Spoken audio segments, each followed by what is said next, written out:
We are very happy to continue with our lectures. I have been asked to let you know that if you are interested in the colloquium tomorrow, there needs to be no application. So if you want to come, just come. But if you come, come. And that gives us room for the next lecture. I think it would be okay to give Tom a warm welcome.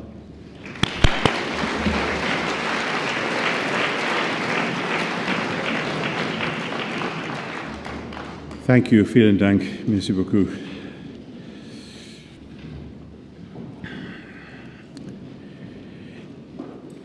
In this final lecture, I want to sketch some ways in which Paul, as a pastor, as a practical theologian, wrestled with the challenge of unity. He was well aware, probably more than we will ever be, of how difficult this was. And yet, as we saw in the previous lecture, he refused to draw back from his uncompromising appeal or to water it down to make it appear easier. It was all or nothing. This is not to say, of course, that Paul envisaged a monochrome unity. If I can just add, I was in Fuller Seminary in Pasadena, California, a few weeks ago, talking about similar themes, and one of my interlocutors on a panel was a woman called Love Seacrest, who is an African-American woman, and she warned against implying that unity means everyone becomes basically a white Anglo-Saxon male by default. Okay. When Paul says that in the Messiah there is neither Jew nor Greek, slave nor free, and no male and female, that does not mean that he reduced everybody in all respects to a kind of bland, beige sameness. And many theologians in today's world, where we are conscious of identity, have warned against supposing that for Paul, unity meant the erasion, the rubbing out of all differences. On the contrary, Paul remains very conscious of the fact that some Christians are ethnically Jewish and some are ethnically Gentile. Even though he wants them to worship together, he can still address them as different groups. He is very much aware of who is a master and who is a slave. When he is engaging in the delicate and difficult negotiation between Philemon and Onesimus, he does not simply declare that they are all identical. And his insistence that in the Messiah there is no male and female clearly does not mean that no differences remain, that there is no gender identity still to be navigated. He continues to have very specific instructions for males and females, not least in marriage itself. In all these things, and many others, he believes in a differentiated unity. That is why in Ephesians 3:10, as we saw, he can speak of the church as revealing the manifold wisdom of God. He polypoikilos Sophia tu theou. Polypoikilos means many-colored. It is the word you might use for a large and multicolored flower bed. The point is, in that passage, precisely that the church must exhibit that differentiated unity which the Roman Empire would love to have achieved but never could. Rome attempted to put its own heavy stamp on everything, so that its kind of imperial unity meant effectively an imposed uniformity. Paul's vision is of a unity which reflects the gospel of new creation. And as in the original creation, he expects to see in God's new world all the rich variety of human life.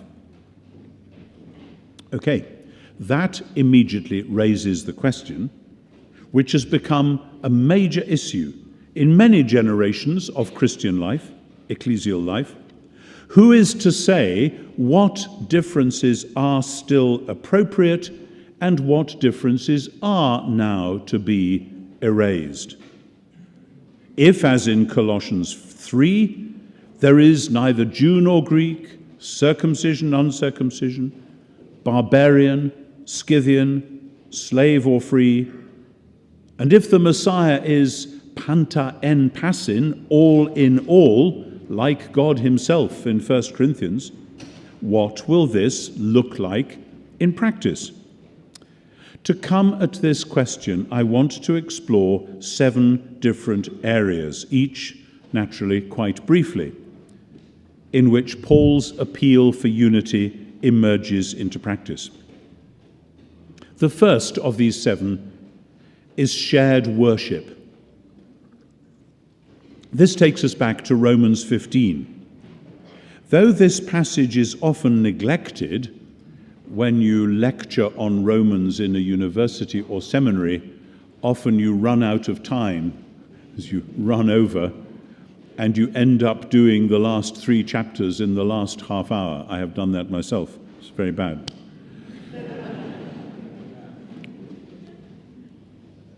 But when Paul sums up the contents of the letter in 15:8 and 9, he seems to me to be drawing together the threads of the whole preceding argument.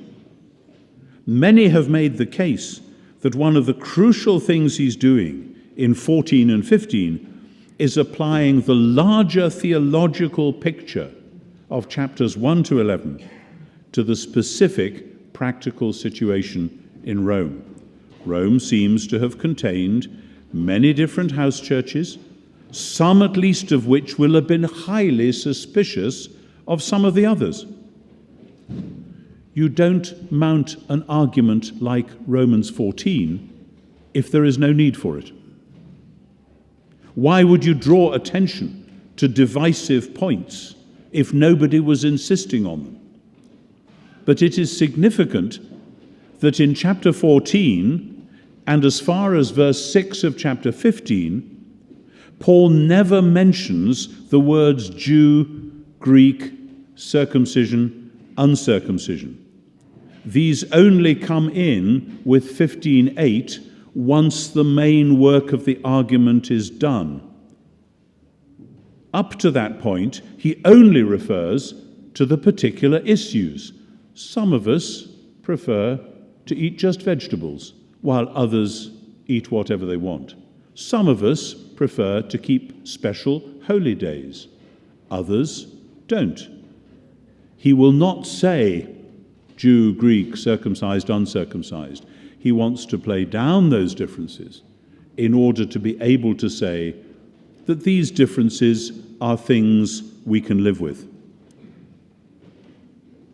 Perhaps he does this to encourage his readers to think, again thinking, the way he wants them to say, well, some of us think this, some of us think that, but the point is us, not them. Some of us, us, we. So the appeal in 15:8 to 13 is for shared worship. I looked at this in the previous lecture. It seems to me significant that at the crowning statement of the theology of this greatest letter, he is appealing for the church to do together the most central Christian action. The conclusion of the argument, 15:8 to 13, thus balances the introduction to that section in 12:1 to 8, where Paul's summons to worship and to being transformed through the renewing of the mind leads directly to the initial passage about unity in verses 3 to 8 of chapter 12, 3 to 8. He wants the congregations to get together, to pray together, to celebrate together, to sing together. And why not?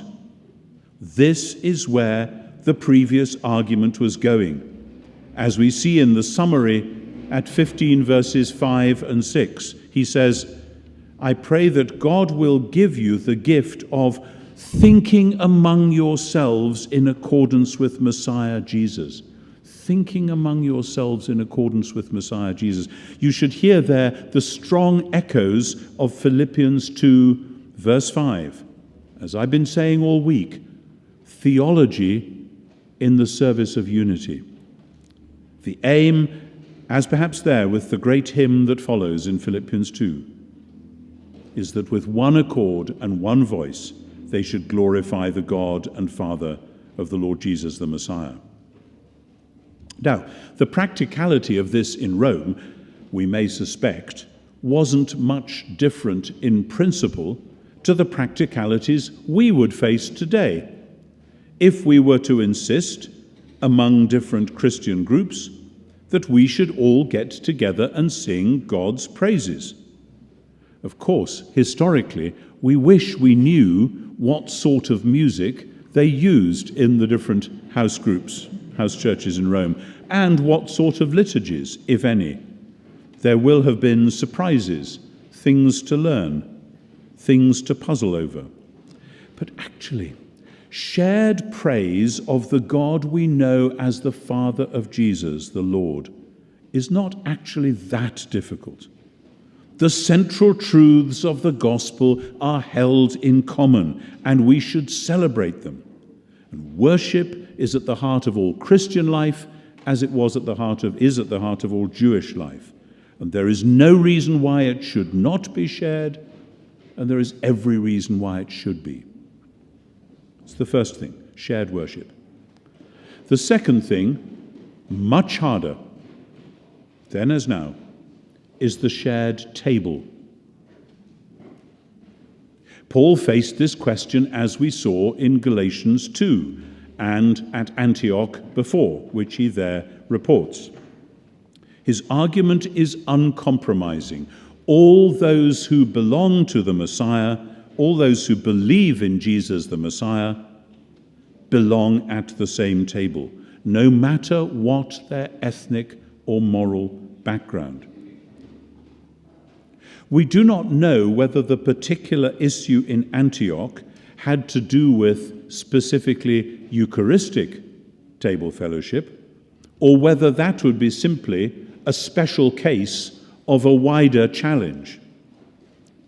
But we should note carefully that the post-Reformation insistence on reading Galatians, and especially chapter 2, as how to be justified, has distracted attention from the point which, in verse 14, Paul refers to as the truth of the gospel, that because of the Messiah's death, the Jewish laws and scruples about not eating with Gentiles have been done away with.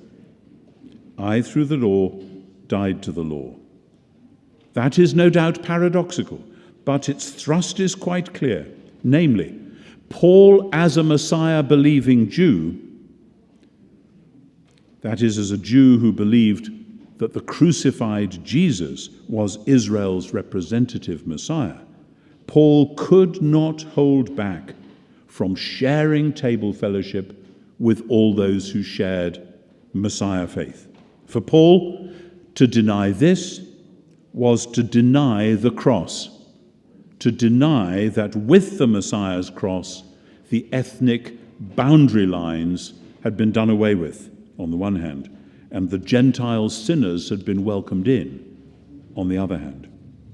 To be sure, some Jews and some Jewish Christians will have regarded this as erasing Jewish identity in a dangerous way. Some still see things like that today. Paul would have disagreed, and here's why. If the Messiah has come, then Jewish identity is to be found in allegiance to him. Paul believed that with the Messiah's death and resurrection, God had revealed the true purpose of the Abrahamic covenant. And this was not then the erasure of deep-level Jewish identity, but its fulfillment. This is a very difficult and sensitive issue, I know, but this is where Paul stands. And if the Messiah's death has dealt with the world's sin, then Gentiles who cling to this Messiah by faith are welcomed into the family as forgiven sinners. No Jew who understood this could deny them a share at the table. There are, I think, some places today where the message of Galatians is still needed in its original sense. That is, there are some places where communities of Jewish Christians today need to be reminded to share fellowship with Gentile Christians, and vice versa. This is particularly so in some places today in the lands of Israel-Palestine, though it is scarcely my place to tell people in that very painful location how they should behave. I recognize that there are huge problems there, of course. But I think the underlying point is just as relevant in many, many other church circumstances. Some churches operate a strict policy that there should be no sharing of Eucharistic hospitality without wider structural and ecclesial unity as its precondition. My own church, the Anglican Communion, has sometimes been more open and sometimes less so on this question. Officially, we are more open. Officially, we say, if you are a regular communicant member of your own church, whatever that is, you are welcome. Not all Anglicans find that easy to operate. But I speak here as an exegete, albeit one with a certain amount of ecumenical experience.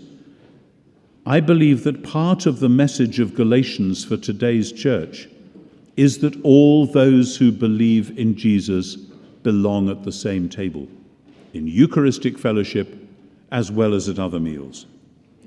For a long time, many of us have been looking forward to Eucharistic sharing as the reward at the end of the long road of ecumenical endeavor. That is, we have thought that only when we have agreed on all relevant points of doctrine and ministry and shared polity, only then could we break bread and share the wine together. I think we should approach it the other way round.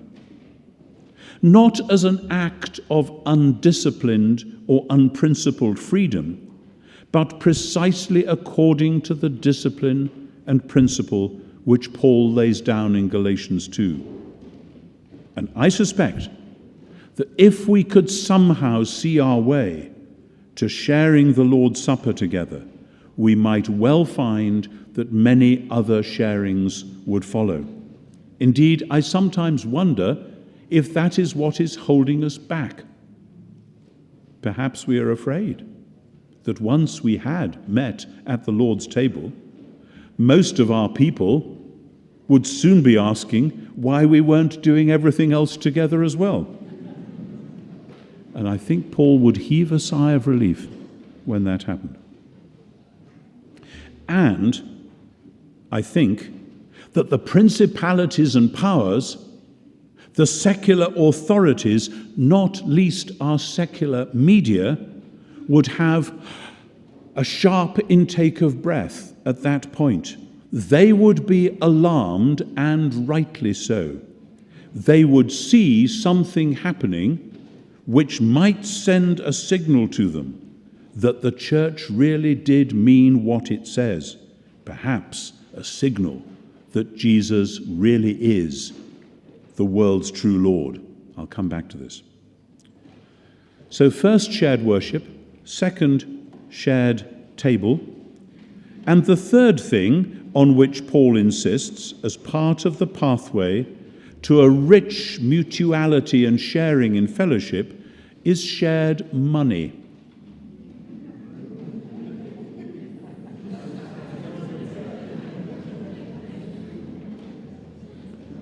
It is well known that the very early church in Jerusalem sold property and distributed it to those in need.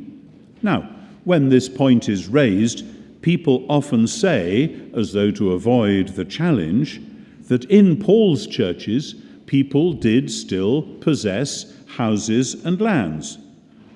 Otherwise, the church wouldn't have had anywhere to meet. But this misses the underlying point. In 1 Thessalonians 4, 9 to 12, 1 Thessalonians 4, 9 to 12, Paul urges the young church that as they have already shown love, Philadelphia and agape for one another, that they should do so more and more. This cannot mean simply that the church members already felt warm and kindly towards one another, and that Paul wants them to feel even more warm and kindly towards one another. No doubt that is true as well. The word agape, here as elsewhere, refers not so much to feelings and emotions as to practical love, as in 1 John. It is about the practical sharing of resources, money and food in particular. It is significant that in the Thessalonian correspondence, some of the very earliest Christian writings we possess, Paul has to warn against the tendency of some to suppose that if the church was going to feed them, they no longer need to do any work. 1 Thessalonians 5, 2 Thessalonians 3. In other words, it was already assumed that the church was a sharing community, a community of goods living as family. No doubt, as with all such communities, there were big challenges, but Paul did not back off from them. Such sharing was a vital part of the unity of the church. This sharing came to a head, as we know, in the collection which Paul organized from churches in Greece, at least, perhaps Turkey as well, to help the church in Jerusalem. This ambitious and difficult and dangerous project occupied quite a bit of his time and attention in the later stages of his missionary work. The two very delicate and sensitive chapters he devotes to this in 2 Corinthians 8 and 9 show all the hallmarks of someone who was well used to facing the regular challenges that come when money is involved. I was not expecting that you would all laugh when I said shared money, but I think Paul would have expected that. Because for a start, in 2 Corinthians 8 and 9, at no point does the word money itself or any synonym appear anywhere. It's all done in circumlocutions.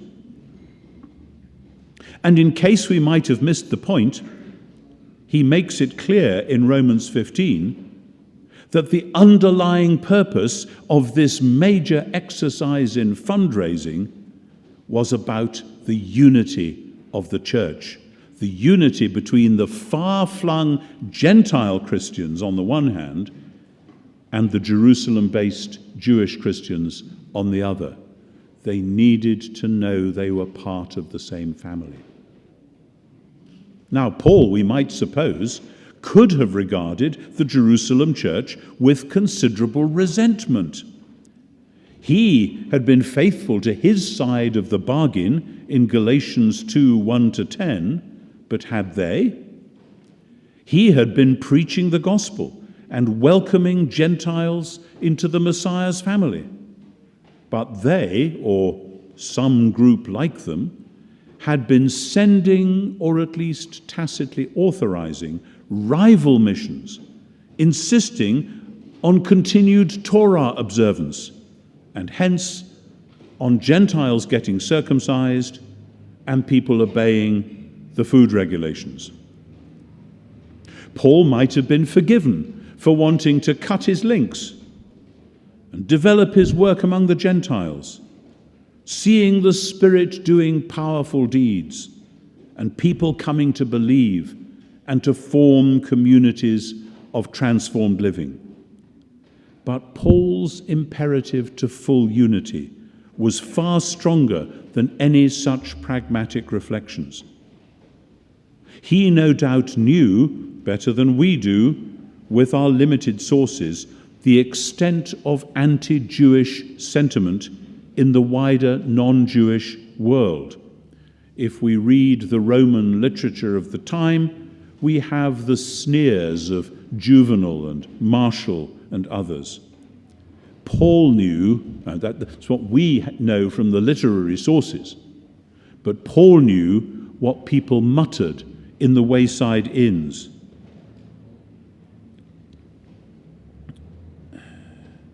Or what they whispered behind their hands down at the dock while he was waiting for the boat. Oh, there's that silly little Jewish man down there. And people would say these sort of things. Paul knew all that. Paul knew what they chanted in the theatre at Ephesus. It was when in Ephesus they reckoned that this was basically a Jewish plot that they started to shout, "Great is Diana of the Ephesians." Romans 9-11 provides clear evidence that Paul could see the rise of what later became Marcionism, the attempt to split off Christianity from Judaism, the attempt to deny that the God of Abraham was the father of Jesus, and to turn the new movement into just another Gentile religion. That would have been a reasonably safe political option. And Paul's gospel was not about that kind of safety. Paul had it as his goal to plant Jew plus Gentile churches on Gentile soil. Whatever would happen, whether the day of the Lord would come in the form of a blaspheming emperor trying to erect his statue in the temple, as very nearly happened, or whether some other terrible events would occur, there should never be an excuse for Gentile Christians to say, well, the Jews have obviously been cut off. And there should never be an excuse either for Jewish Christians to say, there you are, that's what comes of letting those uncircumcised Gentiles in without getting them to observe Torah. For Paul, the collection was a practical and striking way of avoiding Scylla and Charybdis, the disaster here, the disaster there. Of course, frustratingly, we don't know what happened. In Romans 15, we hear Paul asking the Roman Christians to pray that the Gentile offering will be acceptable in Jerusalem. But Paul doesn't tell us if it was, and Acts doesn't tell us either. What we are left with is the tantalizing early promise, Galatians 2:10, that Paul would go on remembering the poor. Some have taken this as a restricted statement about the Jerusalem church and have linked it to the collection. Others recently have argued that it was a wider policy, something for which the church was known from Jesus' own day and his practice onwards. One way or another, Paul's strategy indicated a strong intention to foster and cement unity across the most difficult of barriers by whatever means possible. I suspect that we in today's churches have hardly begun to work out the practical implications of what this might mean.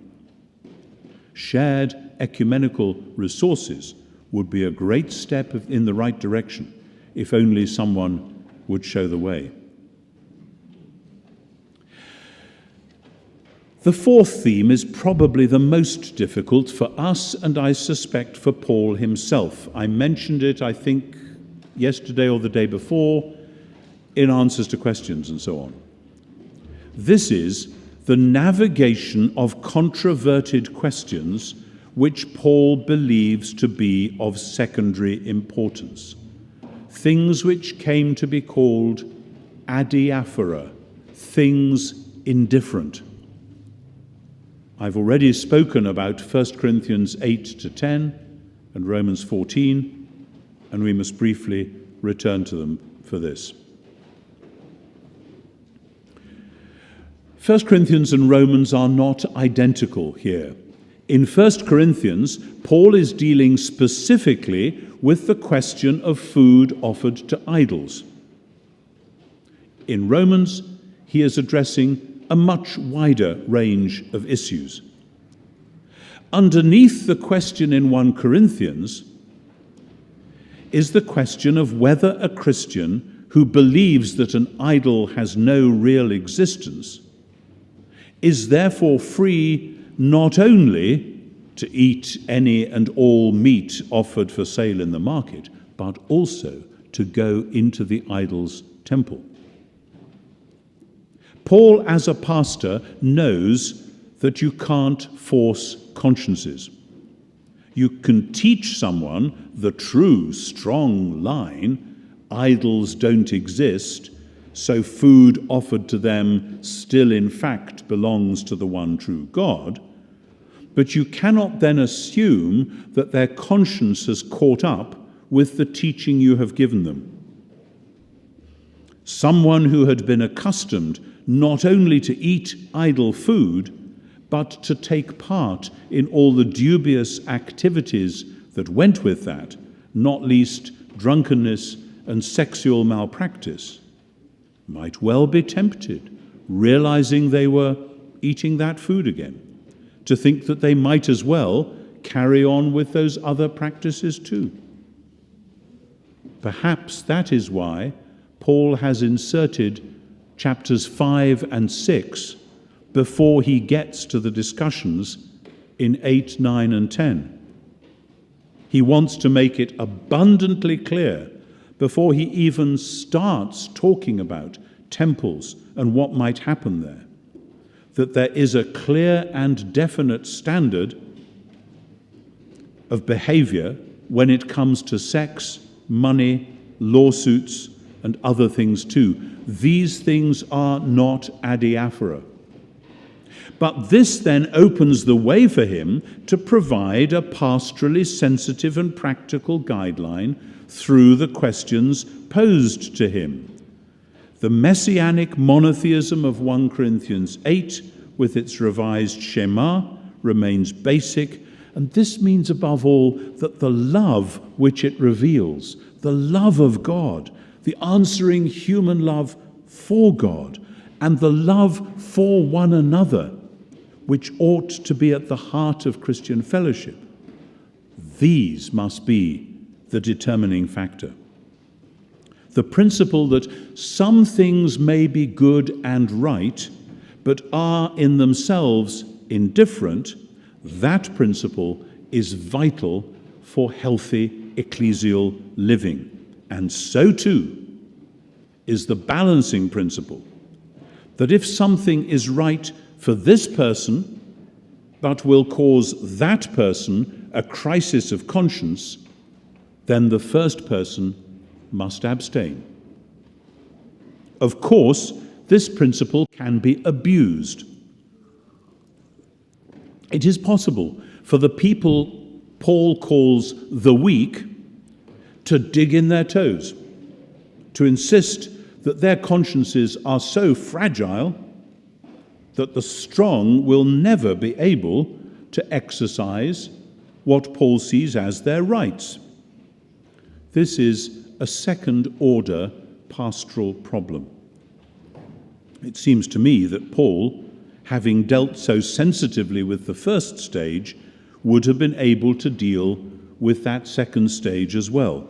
Indeed, that may be partly what's going on in Romans 14, where a much wider range of issues is on display, and where Paul appeals to a wider range of theological principles as reasons for welcoming one another across traditional dividing lines, eating meat or staying vegetarian, drinking wine or not drinking it, keeping holy days or not keeping them. These must not divide the church, however much the different communities feel them to be among their defining characteristics. In all this, the surrounding ethical exhortations in 1 Corinthians and Romans make it crystal clear that Paul's principle of negotiating adiaphora has nothing to do with the post-Enlightenment ideal of tolerance. Tolerance is, in any case, a very low-grade version of love. I can tolerate someone standing on the other side of the street without entering into any kind of relationship with them. Paul wants the church to be closely and lovingly related. Philemon and Onesimus could have tolerated one another at a distance. Paul wants them to embrace as brothers. The problem today comes when people who see Paul's principle that some things are adiaphora, differences that we can respect and live with, try to extend that into areas that Paul has already made clear are not indifferent, such as sexual ethics. The challenge then for today is to discern and articulate the difference between the differences that make a difference and the differences that don't make a difference. Shall I say it again? To discern and articulate the difference between the differences that make a difference and the differences that don't make a difference. Some differences, Paul sees, are a matter of cultural distinctives, which must not be allowed to divide the church. Other differences, Paul sees as the difference between living in the Messiah and not living in the Messiah. The warnings of 1 Corinthians 10 of what happened to the wilderness generation are real and they matter. There are some behaviors which are simply incompatible with being in the Messiah, and no amount of appeal to tolerance or respecting difference can get round that. And this is where, obviously, the imperative to unity and the imperative to holiness have to be worked out in relation one to another. Unity without holiness is quite easy. You just agree to differ about everything, including behavior. Holiness without unity is even easier. You just go on splitting the church. What is really difficult is both together. And that's what Paul is aiming at. And that would be his goal for today's ecumenical endeavor. And as I say, I am aware that many denominations, my own particularly perhaps, have just as much difficulty in our internal wrestlings with these issues as we do in our external relations with our ecumenical partners. But an important step in the right direction would be to recognize a distinction between primary and secondary truths, and perhaps third and fourth level truths as well. If we could at least recognize that there was such a distinction, that would be a start. But a second step would be to agree what these different things are. I am going to tell a little story, so I hope the translators can pick this up. A few years ago, I was in a taxi in London. It was a hot day like this, and the taxi was stuck in a traffic jam. And the driver was clearly frustrated, and I was going to miss my train. The taxi driver looked round at me, and I was dressed like I am now, purple shirt, collar. He said, "Oh, Bishop, are you?" I said, "Yep." He said, "Church of England?" I said, "Yes." He said, "You're having a bit of trouble about women bishops now, aren't you?" I said, "Yes, we are having a bit of trouble about women bishops." And he said, "What I always say is this: if God raised Jesus Christ from the dead, everything else is basically rock and roll, innit?"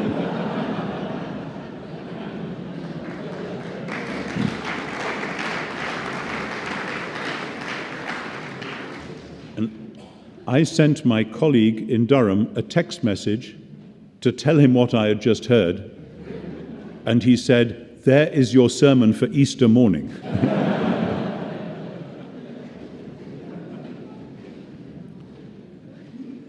There are levels, layers of truth. To recognize that is a great step. To articulate how that works in detail is hard, but very important.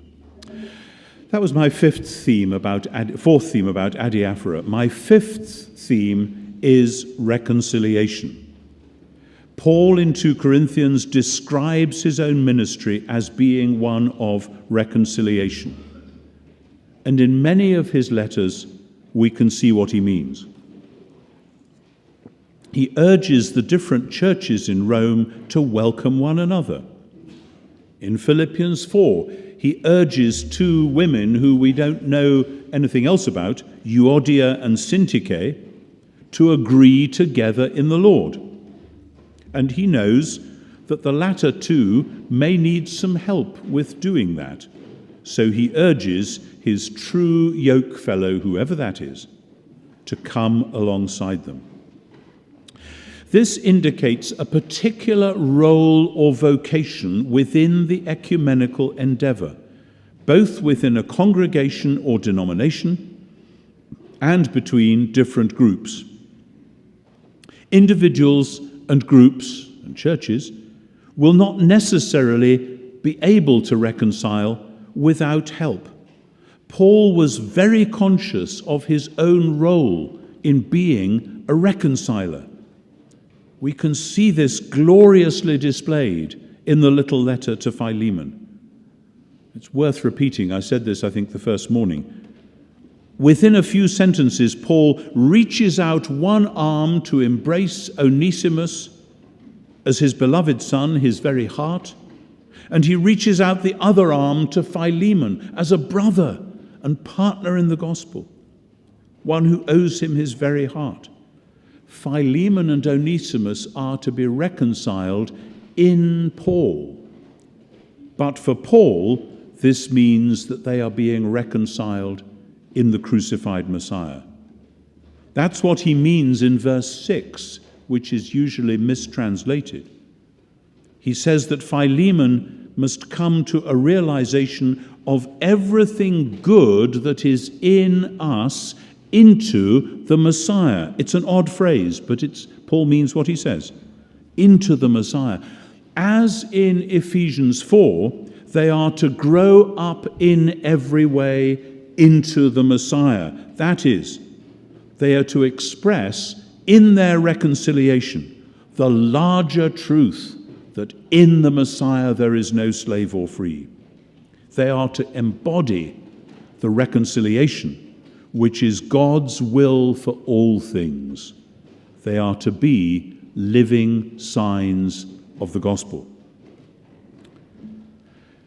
So the work of reconciliation is not simply a matter of ethics of a topic that belongs way down the track when you've done all the other theology, of just telling warring factions or aggrieved individuals that they must get on and make up their differences or learn to live with the situation. It is a matter of particular ministries and vocations given for this express purpose. Paul was conscious of this vocation himself. And in 2 Corinthians 5:21, this is controversial, you'll have to look it up in the book, he spoke of it in terms of embodying the covenant faithfulness of God himself. The sixth theme is that of the shared witness to the principalities and powers. I return to two passages I have already mentioned. In Ephesians 3, Paul speaks of his own vocation, and particularly of the way in which the gospel brings Jew and Gentile together in the single family. And he says the purpose of all this is so that all people may come to see the dispensation of the mystery which has been hidden for ages in God who created all things. Namely, through the church, I'll quote it again, the manifold wisdom of God might be made known to the principalities and powers in the heavenly places. Ephesians 3, 9 and 10. I don't think these heavenly powers are to be sharply distinguished from the earthly powers. I know there is a debate about this. If the gospel and its effects were sending a signal to the powers which Paul saw as heavenly, the repercussions would soon enough be felt on earth as well. That is no doubt why he goes on at once to speak of the boldness with which he announced the gospel and the suffering that came to him as a result. The point is surely clear. It is the unity of the church, not least in a world like that of ancient Greece and Turkey, which would make the biggest impact on the surrounding culture. In that world, small groups of people from widely differing social and cultural and ethnic backgrounds, not to mention groups including both sexes, would not normally associate with one another. They would not come together across natural boundaries. They would not care for one another as though they were part of the same family or kinship group. Nobody had ever seen anything like this before. It was a novum. It was a challenge. Caesar would love to have been able to achieve that, but he never did. And this is seen to good effect as well in Philippians 1, verses 27 to 30. The church is to stand firm in one heart and mind, not frightened by opposition. And that united front will itself be a witness to the onlookers that something new has dawned in the world. Paul speaks of this something new in terms of the church's salvation, and he speaks of the warning of destruction for the opponents. He may be thinking of those whose God is the belly in chapter 3:19, for whom he also predicts destruction. But the point is this: the unity of the church is a sign to the world that God's new day has dawned. If the church is not united, why would the powers take any notice? Anyone can set up a bunch of loosely related special interest groups. That is why today's media like nothing better than division in the church. The seventh and final theme brings us back to the original topic of these lectures. And let me again just interject a couple of sentences here. I had the privilege of being the Anglican observer at the Synod of Bishops in Rome in 2008, when the topic was the Word of God. And I was delighted to hear Roman Catholic bishops from around the world, especially from the Third World, saying this, that though at the moment we seem not to be able to share the Eucharist with our non-Catholic brothers and sisters, at least we can read the Bible with them. That was a thrill to me. And I went back to the northeast of England and I called my Roman Catholic counterpart and said, "Do you know what your people in Rome are saying?" And he said, "Oh, Tom, that's wonderful. Let's do it." And we started Lenten Bible study groups for all the churches in the northeast of England. And it was a wonderful time. And that actually belongs now, coming back to my text, to Paul's urging the church to the task of shared thinking, a task we may call theology, but for him, this could not be a specialized occupation for a small elite. It belonged to the whole people of God. Of course, God had appointed and would appoint teachers, people with special gifts of teaching. But the task of having the mind of the Messiah, as in 1 Corinthians 2, or Philippians 2:5, or Romans 12:2, this was not the task for a few elite thinkers only. Indeed, for only a few to give themselves to that occupation would itself create a new division between the thinkers and the rest. That has been a problem in the Western churches.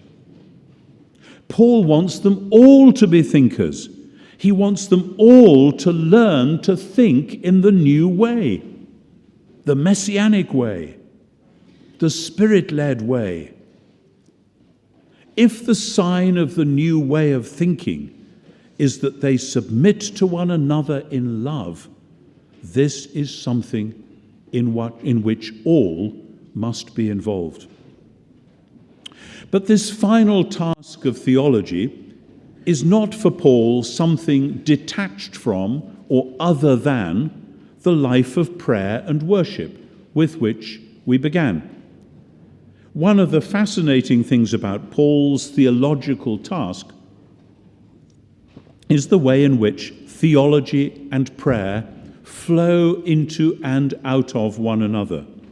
We have already seen that his revised Shema prayer in 1 Corinthians 8:6 is not a detached statement of a dogma, but is actually a prayer which proclaims, as did the original Jewish version, allegiance to the one God against the idols, and which then, in its new form, proclaims as well allegiance to the company of the Messiah's people, the siblings for whom the Messiah died, as the special objects of concern.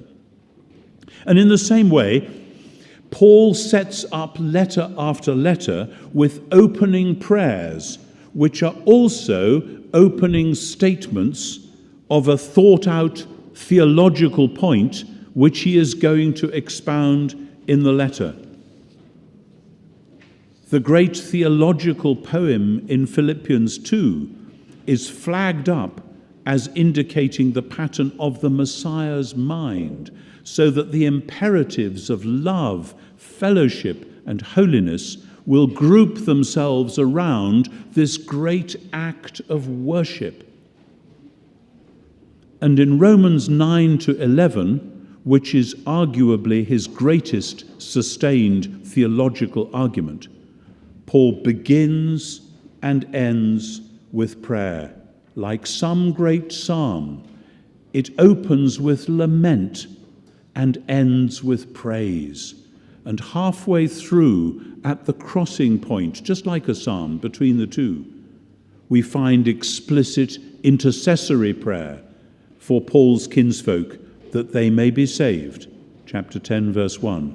A prayer whose content Paul supplies in the detailed theology and exegesis which follows in 10:2-13. For Paul, prayer and theology meet and merge. The one is unthinkable without the other.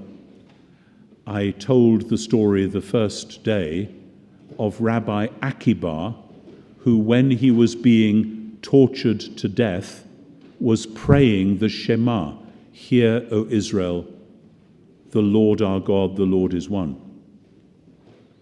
I like to think, though of course we do not know this, that while Paul was waiting in his prison cell for the executioner to come with the sword, he might have been praying 1 Corinthians 8:6, Alhemin his theos hopater exutapanta kai hemisis auton, kai his Kyrios Jesus Christos, dihutapanta kai hemis diautu. For us there is one God, the Father, from whom are all things, and we to him. One Lord, Jesus Christ, through whom are all things, and we through him. That is the summary of everything for Paul. And it is a prayer which is also the great theological statement.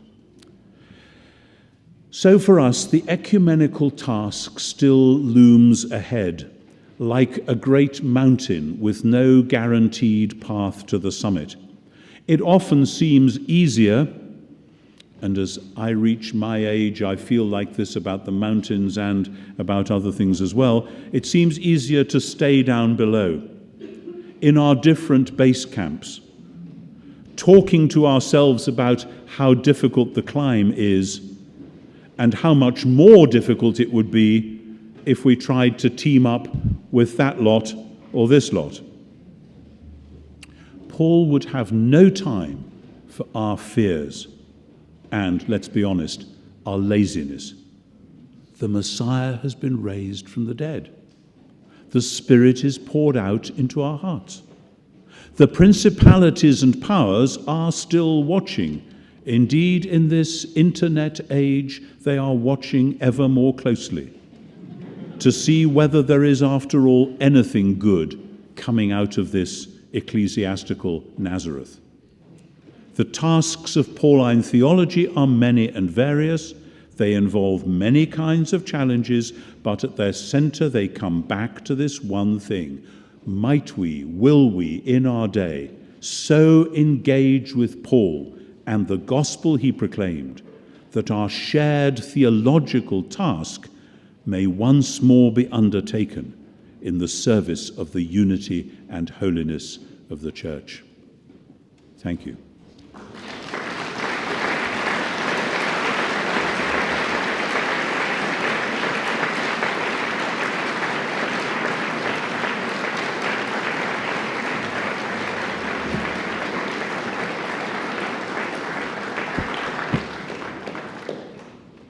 You are all invited to start doing what Tom suggested as a way to go, that is with shared worship. There is a worship service tonight in the cathedral.